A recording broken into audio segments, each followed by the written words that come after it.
I think there is a new fresh face for retailing. And I want to take a look and have you take a look too at the future of retailing.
Heck yeah! Did I get you a little excited? Retailing can be a little scary. Would you not admit? And that is our future. That particular video was done by a company, actually an advertising company out of Columbus, Ohio, for the National Retailer Federation Shop.org show just this past fall. So this is the face of retailing. So this morning, for the short time you have me, I'm going to be talking about whether or not you are a garden center or you are a retailer. For the last 18 months, I have had the privilege of interviewing CEOs and presidents of multi-million-dollar, very successful garden centers. And here's what I know. They all do 4 things unbelievably well. No matter what the situation, it's those 4 things. And before I talk about trends in retail, I want to cover those 4 things because they are the 4 cores of business, of any successful business, regardless of what type of business you have. The first one is a committed consistency, and a committed consistency that revolves around brand. The biggest buzzword that is out there right now for business is that word brand. The committed consistency of saying we have focus and we are committed, and it will be consistently with our brand. They take a look at their mission statement, their vision statement, and they ask themselves, how does this react to what we are doing? How does this react to our brand? So if they look at something brand new, it goes back to the brand. Does it match? Is it a fit? And can we be committed consistently to it? The second thing that we look at is they were strategically focused. Strategic laser focus. Blinders almost.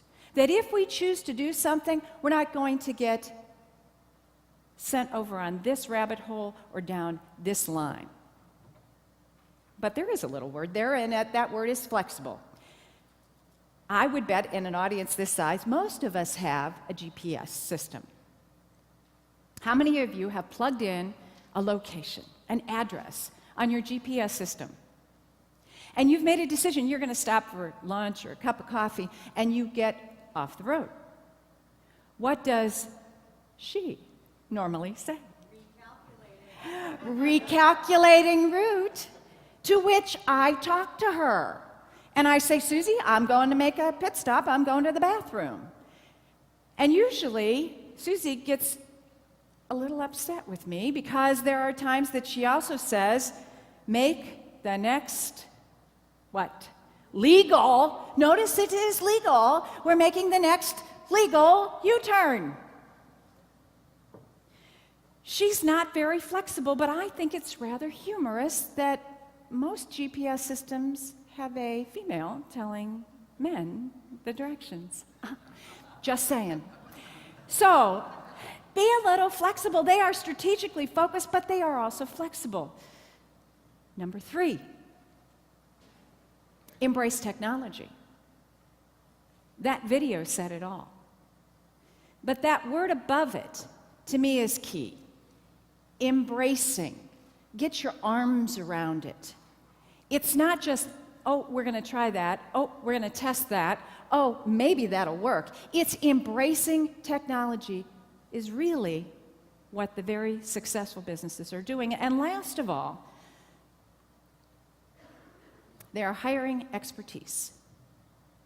Hiring expertise, to me, says that these very successful companies are not only developing a strategy of taking a look at who do we need, a job description for every job that they have in their companies, but they are also doing a very good job at hiring for those positions. And they hire expertise. It's not just, you know, I always say take a mirror and put it underneath your nose and, oh, you're alive, so we're going to hire you. You know, I call that panic hiring.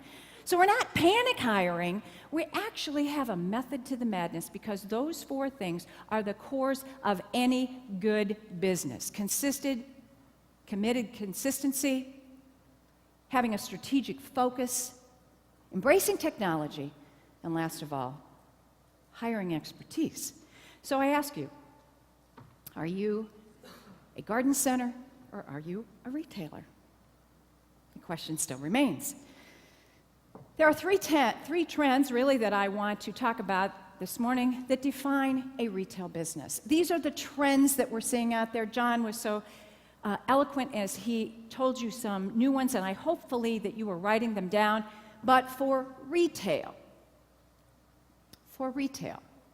these are the 3 trends that I really think are very important. And the very first one is upscale merchandising.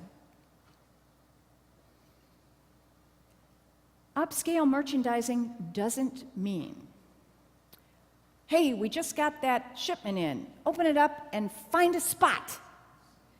Okay? Do you know what the find a spot means? Shove that stuff over there and find a spot for it because we've got other stuff to do. There's not a method to the madness. There's not a procedure. There's not a plan in place. And when I talk about upscale merchandising, for those of you in the audience who can relate to this, and if not, go to their websites. It's people like Neiman Marcus, Nordstrom, Saks Fifth Avenue, Bloomingdale's, all of those high-end, upscale merchants. There's a difference between being buyer, owner, retailer, and a merchant. A merchant is the biggest honor you can give someone is to say that they are a merchant. So upscale merchandising, what does that really mean? Well, I have a friend out in British Columbia, Vancouver, Thomas Hobbs. Write that name down of Southlands Nursery because you'll want to go back and take a look at his website. He talks about the fact that we really need to be strategically focused on beauty.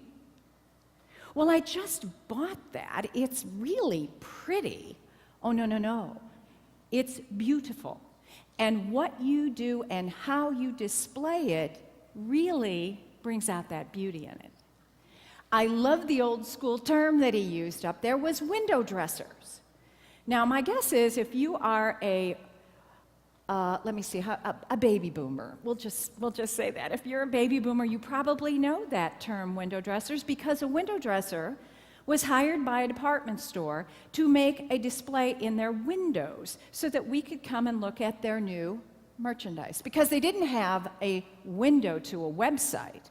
You saw the beauty of the merchandise that they had by how the window dressers did their windows. Now we call them visual display professionals. And there are trained visual display professionals out there. So how do you make it look beautiful? That's Thomas Hobbs' Garden Center. He is a gifted owner because he also does that. I hope in the back of your head you were like me, and when you saw that you went, "Anne, that's beautiful." Is it not? Okay, so what is a trend then for design? Well, a trend, and you can kind of see it a little bit in that picture, a new 2011 design trend is for simplicity.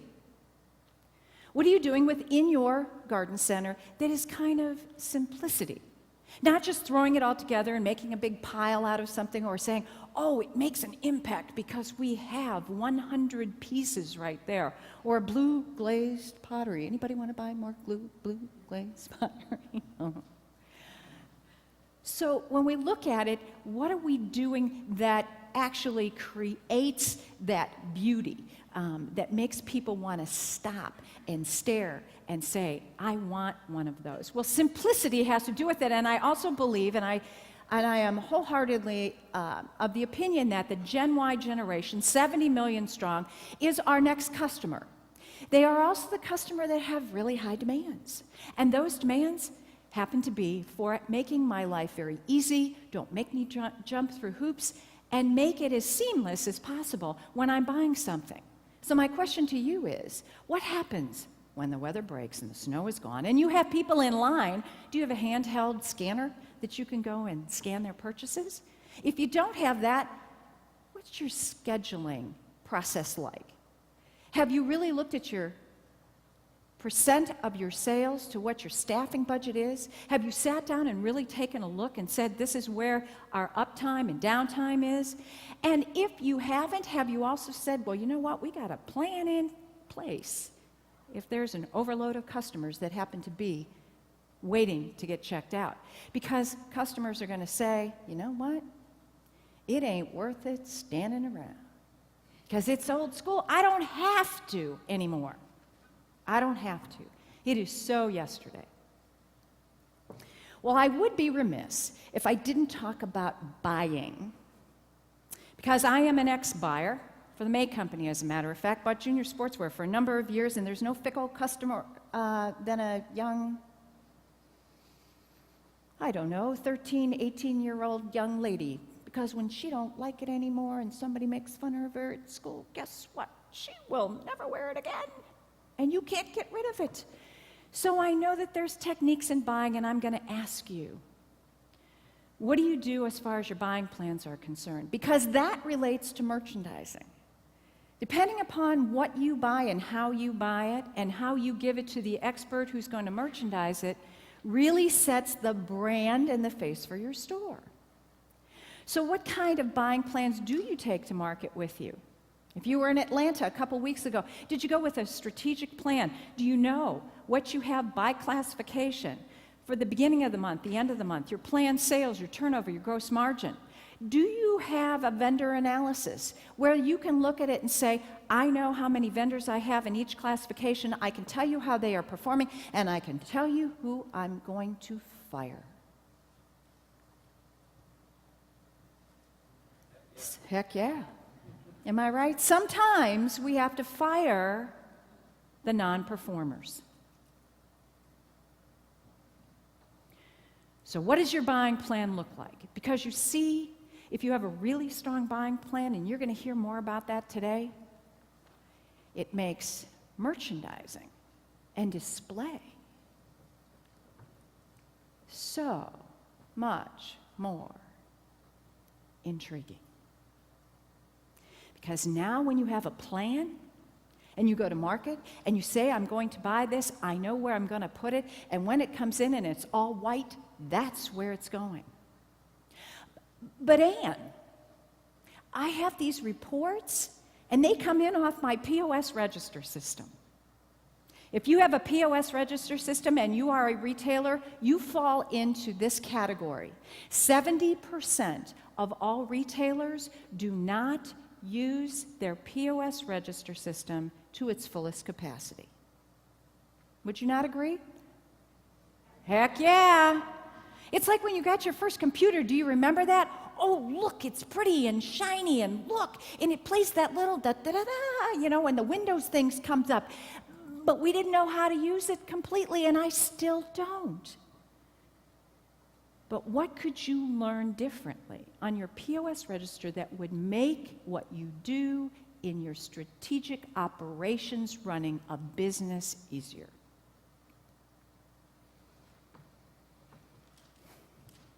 The guy that had the nice white stuff, the last 3 slides, that's Gavin Herbert.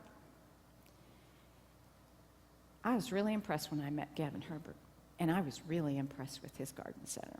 He runs a garden center out in Laguna Beach, California. Can you imagine? Heck yeah! It is a Disneyland on a very postage stamp size of ground.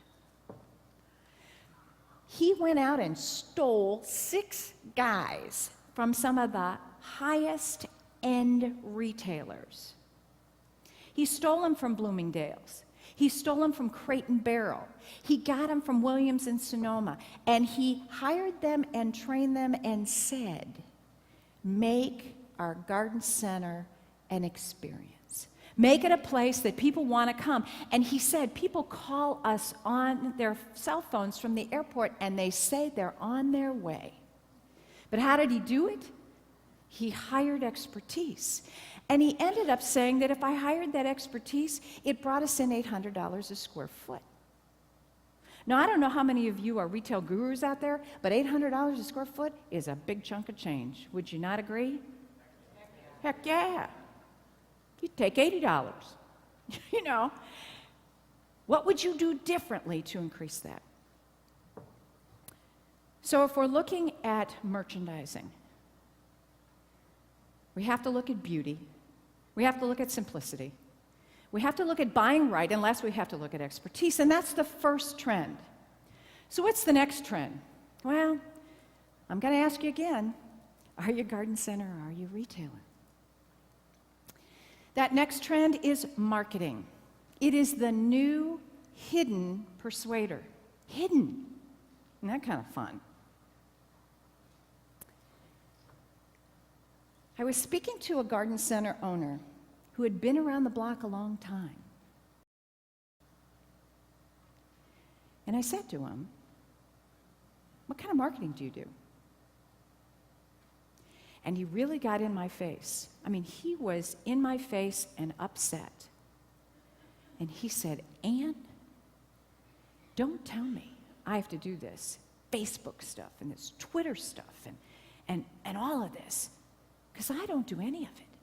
I don't do the yellow pages, I don't do newspaper, I don't do any of it. And I don't think I should have to. Because people are gonna come right in my parking lot and they're gonna come into my store. And you know what's gonna happen? I am going to physically take them around my store, and I will tell you what, I will sell every single one of them. Good for you. You need a breath mint. And I thought to myself, a business without marketing is like winking in the dark. You're in the dark. Wink at the person next to you. No, don't do that. They'll think that there's something going on.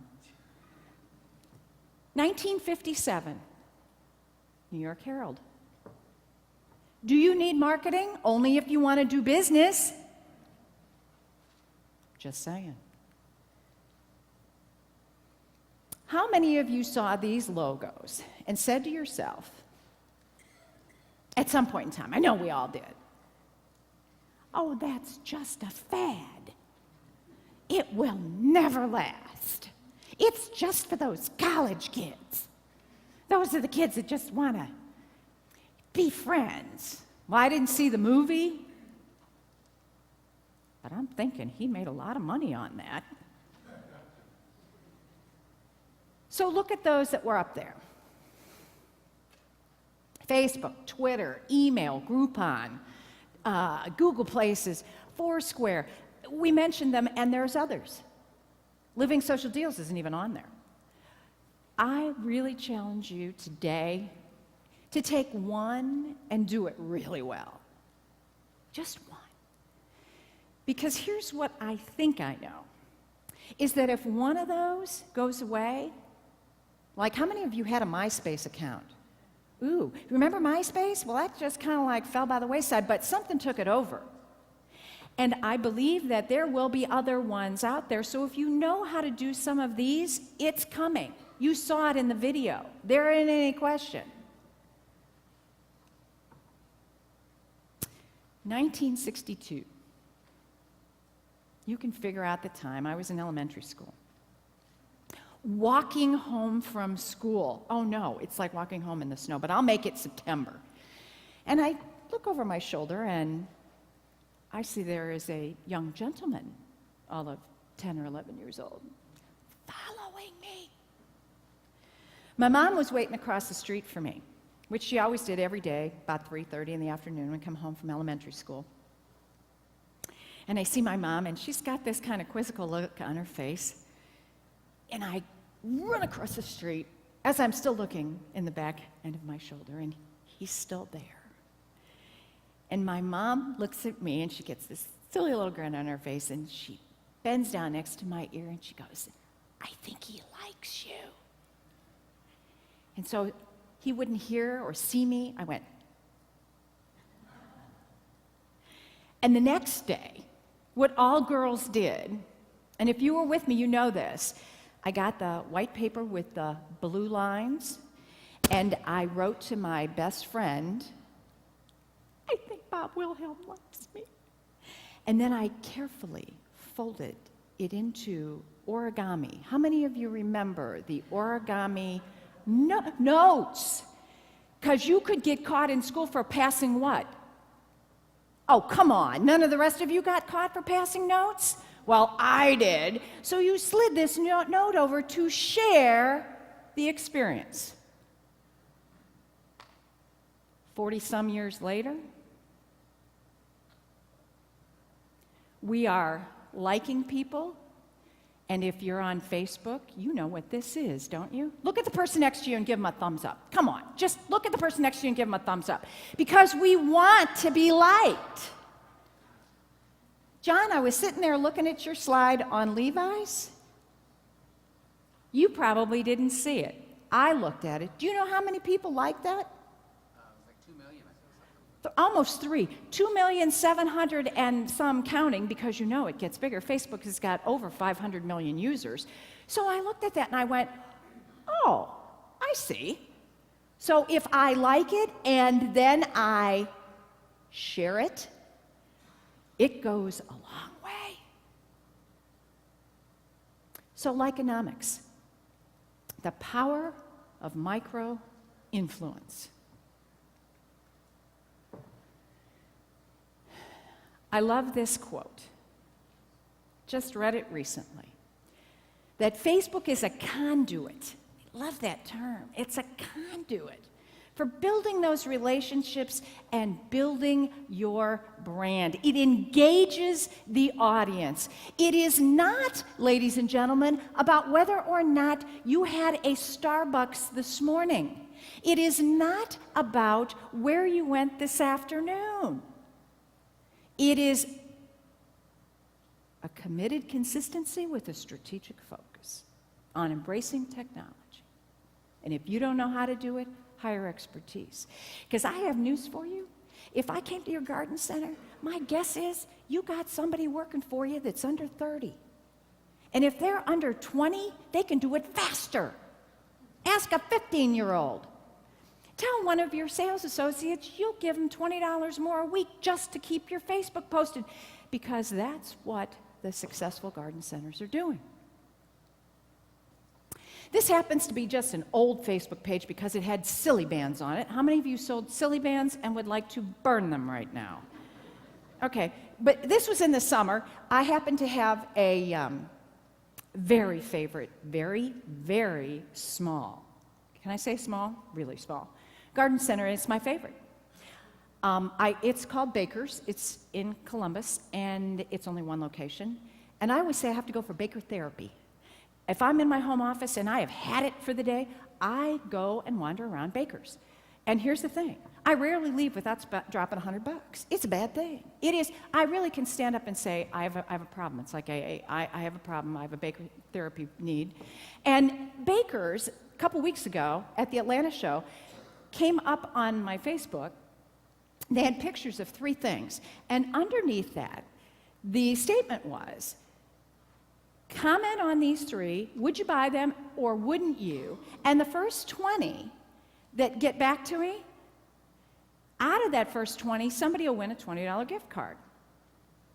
Now, I didn't get back to them because I really hated the hats they were thinking of buying, and I didn't have the heart to tell them I didn't like it. But I really would have liked that $20 gift card. But here's the point. The point was, it was engaging. I was able to tell them something, and from a buyer's standpoint, how much better to have the heartbeat of your customer at your fingertips at any given time. What are you doing and looking at Facebook as a strategic way to do business? Okay, Michelle. There you are, in lights.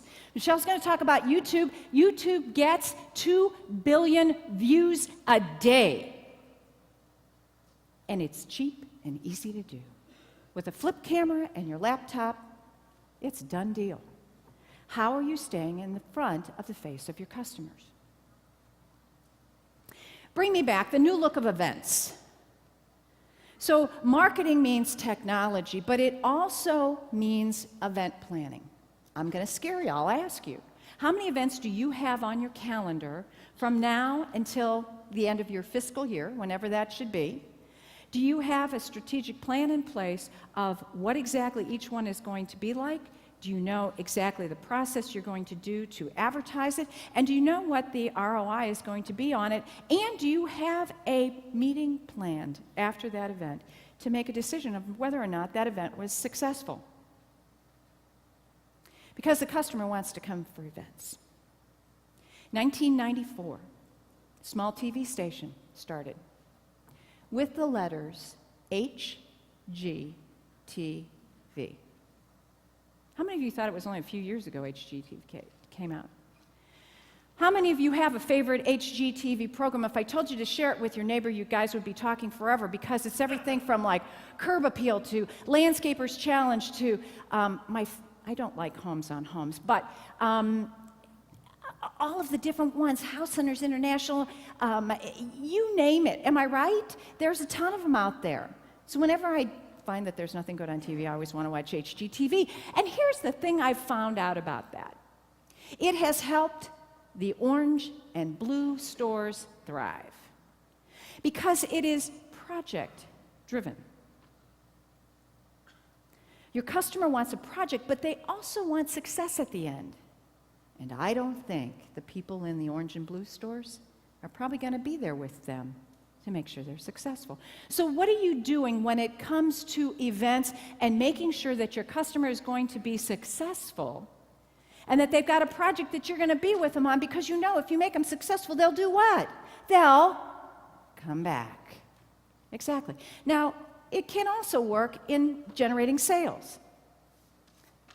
I was interviewing Mike Kuntz, who happens to be the president of Pike Nursery in Georgia, as well as Armstrong's Nursery out in California. And he said to me, this happened last spring, and it was lousy weather. You know, it was raining all the time, it was yucky, and we really wanted to have a sale. And he said, we have a loyalty group, and they're called Play in the Dirt, and we have Play in the Dirt t-shirts. Do you love it? Okay, write that down, steal that idea. And they have it for little kids and for big people, and he said, you know, Ann, he goes, he says, we have an internet email addresses on about 50,000 people. I went, okay. He said, we decided to do a happy flower hour 2 weeks ago, and we put everything on sale for 20% off from 5 to 8 in the evening. We had a company come in, they donated wine, and we had wine tasting and cheese and hors d'oeuvres, and it was raining all day long, and for 17 stores, not a small garden center, for 17 stores, they had done $101,000 for the entire day. However, he says, and then we did $100,000 every hour from 5 to 8 on this promotion. We were successful in the advertising because all we did was send it to our email, and we did a small newspaper ad the day before. If you're a financial person and you go, okay, 20% off, I mean, I don't know. Ken Lane's going to talk to you about that, but I'm thinking $250,000 for 3 hours and a little bit of wine and hors d'oeuvres, baby, I think that was a good deal. Because they will come back, and they came out in the rain. So what did you do for events? What do you do to make me come back? Project-driven, money-driven, doesn't make any difference. It's events, it's creating that experience. Have your employees earn their cape. I don't know if you have kids or you've seen kids, put a cape on a kid. What do? They try to jump out of windows, right? And they run around the house with it. They have a cape, and they're really, really proud of that. I'm going to ask you, are you creating superheroes in your garden centers? Do your employees feel like superheroes? Because you know if they feel like superheroes, they are not going to leave you. Because you're going to give them a cape. And why would I want to leave if you gave me a cape? I don't look great in spandex, but baby, that cape covers a lot of ills.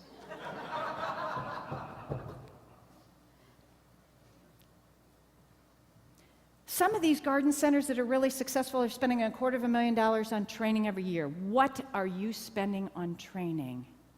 Your superheroes. The president of Best Buy says that his superheroes are his blue shirts and the Geek Squad.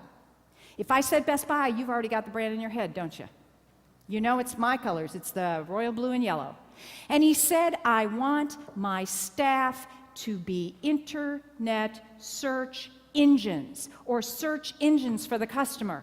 And he said that I don't care if a customer comes in and they can't find it in my store, get them on Amazon, get them anywhere, but make sure that customer gets what they're looking for. It's a standard. What are your standards? What is the customer service standard that you're running by? I'm almost afraid to mention this, but you said I was from Pittsburgh. Mike Tomlin, coach of the Pittsburgh Steelers, when they won a couple of weeks ago, all right, come on, we took out the Jets for you. He said, the standard is the standard, and it doesn't make any difference who's in the game or who's out of the game. Heck yeah. Oh, Mary wasn't here yesterday, that's where our sales stunk. Oh, no.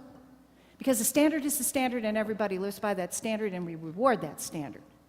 My buddy Frank Bensing, Boise, Idaho, owns a number of nursery centers, spends $250,000 every year. He does mystery shopping. He makes sure that his employees are rewarded, and everybody there works as a well-oiled machine. What are you doing to create superheroes for your customers? So are you a garden center or are you a retailer? When I talk to garden centers, I always say, tell me about your customer. What percentage of your customers are women? And most of the garden centers say, Ann, 80, 85, 90? Au contraire. I think it's 100%. See, it's that other 20 or 25% that came in because their wife told them what to come in to buy. So now we have 100% that are really women. I also know for a fact, statistics show that 80% of women make all buying decisions. And here's a good one.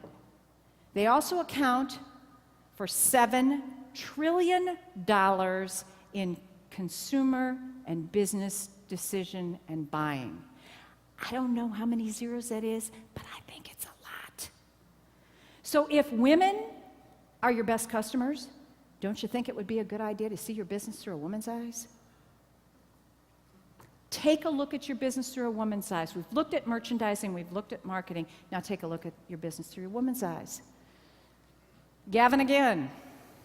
I hate to keep beating on him, but he says to be fashion forward. Oh, Ann, please, we're not a department store. Oh, no, you may not be, but write this website down. www.pantone, Pantone.com. Pantone is the company that sets the standard and sets the colors for everything you and I buy in anything. And guess what the color is for 2011? It's pink honeysuckle. Pink honeysuckle, and you go, well, Ann, who cares? Well, guess what?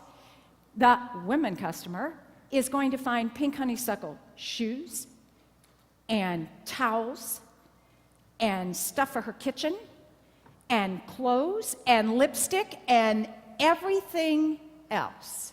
Because that's the color, and if you don't like that one, go to SherwinWilliams.com, and they have paint trends. Well, what am I going to do with that? Well, let me think. If you were in Atlanta, my guess is you might have seen things that were that pink honeysuckle color.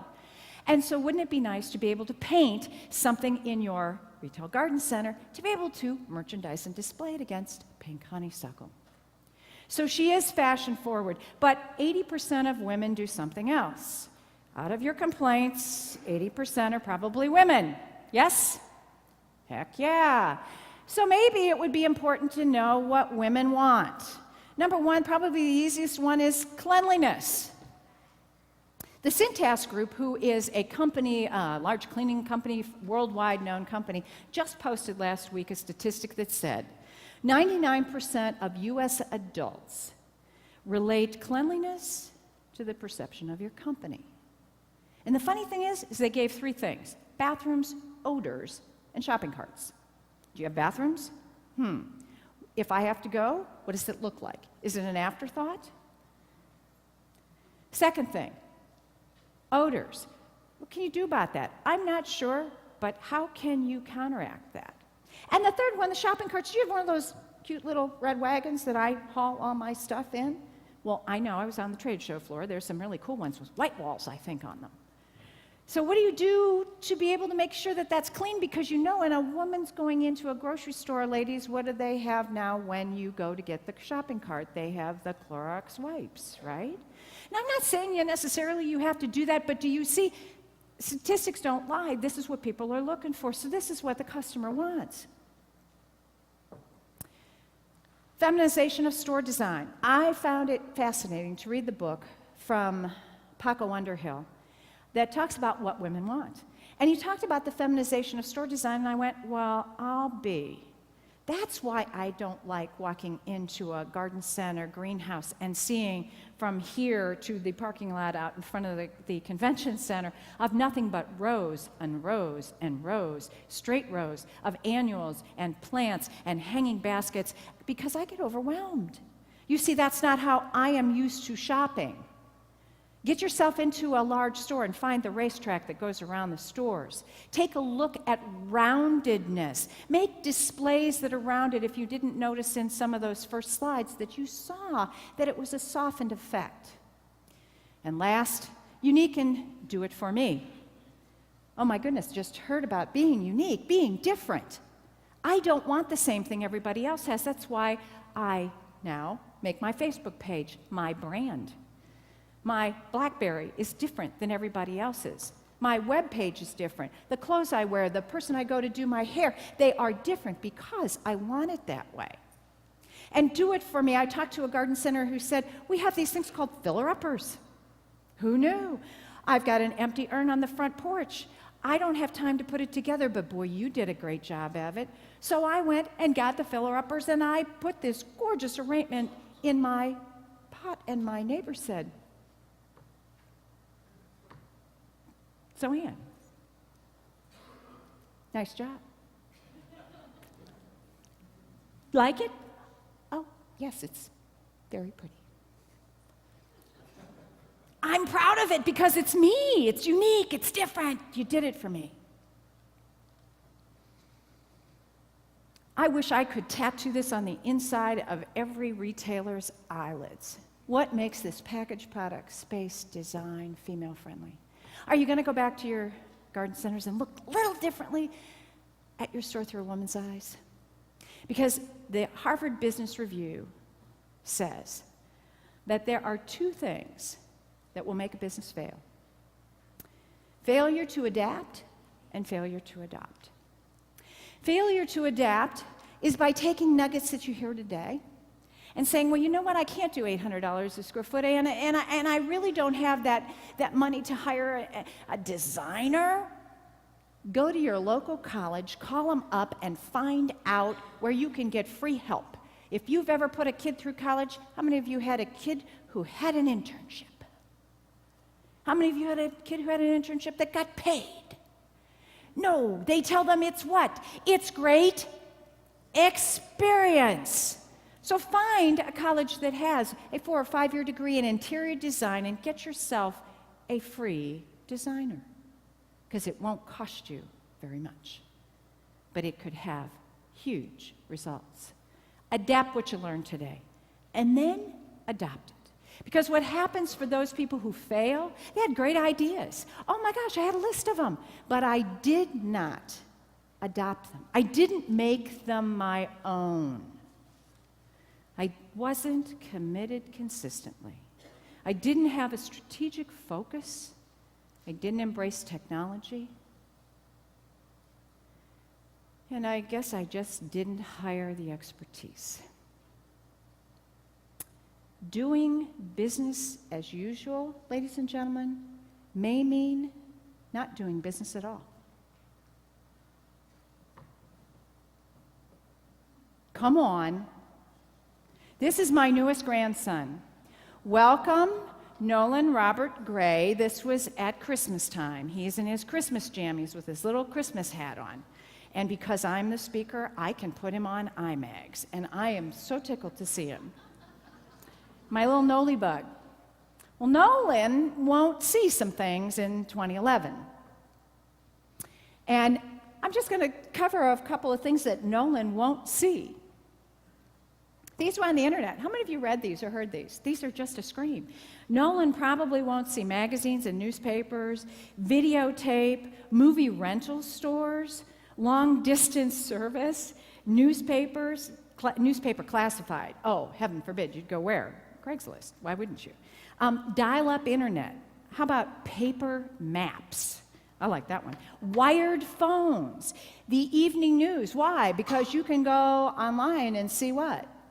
News whenever you want to. You don't need the evening news. CDs, film cameras. How many of you have some of those little stupid cases which really were useful for a whole lot of things? And you go, do you have any idea what's on this? I don't know. But I don't even know if anybody will develop these guys anymore. So real film cameras. The yellow pages, only good for putting under toddlers to raise them up at the table. Catalogs. How about this one? Fax machines. What do you do with that behemoth in your office? Handwritten letters. I actually was at an event not too long ago where I gave a gift and the person opened it up and they looked at it and they were in their 20s and she said, "I can't read cursive." Okay, so once I sucked my face back up and closed my eyes, I went, smack! Like, are you kidding me? Gosh. Handwritten letters. I still teach my children, if you get a gift, you write a handwritten letter. How many handwritten cards do you send? Did your mother teach you that? See, We all went to the same school. Commercials on TV, that $3 million one for the Super Bowl this weekend.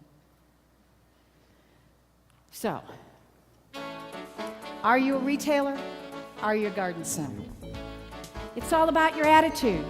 I hope that when you leave today, you will make a choice of having 100% retail-driven garden centers in the area of merchandising, marketing, and looking at your business through a woman's eyes. Because I believe if you do that and you're strategically focused, committed consistently, you hire on purpose and you embrace technology, you will create a contagious business that every one of your loyal customers will want to follow, but not only they'll like you, they'll share you, and they will spread the word about you.